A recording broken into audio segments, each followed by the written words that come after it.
किसान भाइयों, राधा फार्मिंग पे आपका बहुत बहुत स्वागत है। किसान भाइयों, आज हम बात करेंगे जो गेहूं में चूड़ी फफूंदी लगती है, जैसे रोएदार चकत्ते हो जाते हैं, तो आज उस रोग की हम बात करेंगे। तो इसमें हम बताएंगे क्या क्या आपको। पहले तो इसके लक्षण बताएंगे, जिससे आप रोग लगने से ही पहले आप अपने गेहूं में ये अगर लगा है तो आप पहचान सकते हैं। फिर इसके मैं निवारण बताऊंगा। फिर इसके रासायनिक नियंत्रण बताऊंगा, कौन कौन सी आप दवाई इसमें डाल सकते हो।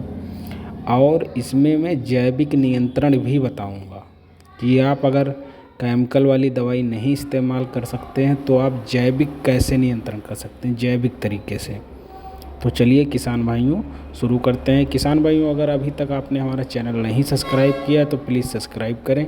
मैं ऐसे ही अच्छे अच्छे वीडियो खेतीबाड़ी से रिलेटिव लाता रहता हूँ।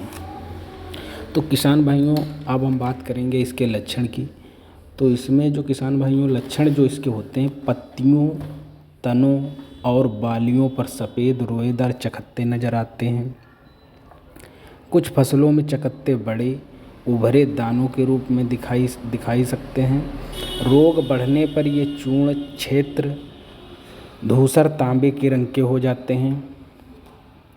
बाद के मौसम में सफ़ेद चकत्तों के बीच में काली चित्तियाँ स्पष्ट रूप से दिखाई देती हैं।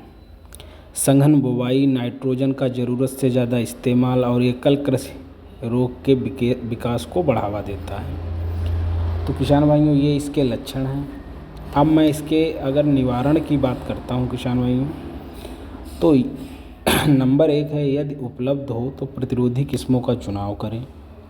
नंबर 2, मौसम में बहुत ही पहले बुवाई न करें। नंबर 3, नमी कम करने और हवा की अच्छी आवाजाही के लिए बुवाई संघनीकरण में बदलाव करें। रोग के पहले संकेतों के लिए खेत की नियमित निगरानी करें। नाइट्रोजन का इस्तेमाल सावधानी से करें, क्योंकि इसकी अधिकता रोगाणुओं को बढ़ावा देती है। ऐसे पौधे जिनमें रोगाणु फल फूल नहीं आ सकते हैं को फसल के क्रम में लगाने की योजना बनाएं।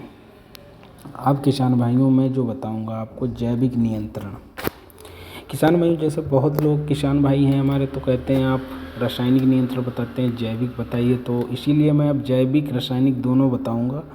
जो किसान भाई जैविक इस्तेमाल करना चाहते हैं जैविक इस्तेमाल कर लें, और जो रासायनिक इस्तेमाल करना चाहते हैं रासायनिक इस्तेमाल कर लें। तो किसान भाइयों, जैविक में क्या है, 1 लीटर दूध और जो 1 लीटर दूध और 10 लीटर पानी एक में मिला लीजिए, यानी 1:10 का रखना है आपको।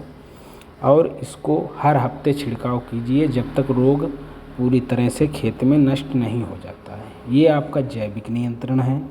किसान भाइयों, आप समझ गए होंगे, 1 लीटर दूध और 10 लीटर पानी को एक में मिला लीजिए और स्प्रे करिए। ये एक हफ्ते में हफ्ते में स्प्रे करना है, क्योंकि जब तक रोग ख़त्म ना हो जाए पूर्ण तरीके से। अगर मैं बात करूं रासायनिक नियंत्रण की, तो इसमें एजेक्सोस्ट्रोबिन 8.2 SC, साइप्रोकोसाजोल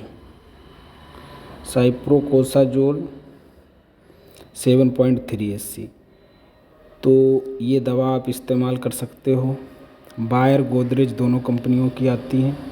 मैं आप लोगों को डिस्क्रिप्शन में इन दवाइयों के नाम लिख के दे दूंगा, जिससे आप आसानी से वहाँ से देख सकते हैं। और मैं 3-4 दवाइयों के नाम डिस्क्रिप्शन में दे दूंगा, जहाँ से आप जो दवाई आपको सही लगे, आपके यहाँ मार्केट में उपलब्ध हो, उसको आप ले सकते हैं। और आप चाहें तो जैविक नियंत्रण का भी प्रयोग कर सकते हैं। वैसे जैविक नियंत्रण में ये है, थोड़ा तुम्हें हर हफ्ते स्प्रे करना पड़ेगा जब तक रोग जो है पूरी तरह से चला नहीं जाता है। तो किसान भाइयों, ये विशेषकर ध्यान रखना। और किसान भाइयों, अगर वीडियो लाइक नहीं किया तो प्लीज़ लाइक करो, क्योंकि मैं ऐसे ही अच्छी अच्छी जानकारियाँ आप लोगों के लिए निकाल के लाता हूँ, जिससे कि हमारे किसान भाई फसलों को बिना रोग बिना कीट के अच्छे उत्पादन के साथ पैदा कर सकें। हम अपने किसान भाइयों के लिए ऐसी ही अच्छी अच्छी जानकारी हमेशा लाते रहेंगे। आप लोग भी हमारा सहयोग करें, हम अपने किसान भाइयों का भी सहयोग करेंगे। अगर अभी तक आपने हमारा चैनल सब्सक्राइब नहीं किया है तो प्लीज़ सब्सक्राइब कर लें, क्योंकि बेल आइकन प्रेस कर ऐसे ही वीडियो में अच्छे अच्छे लाता रहता हूँ। किसान भाइयों, जय हिंद, जय भारत।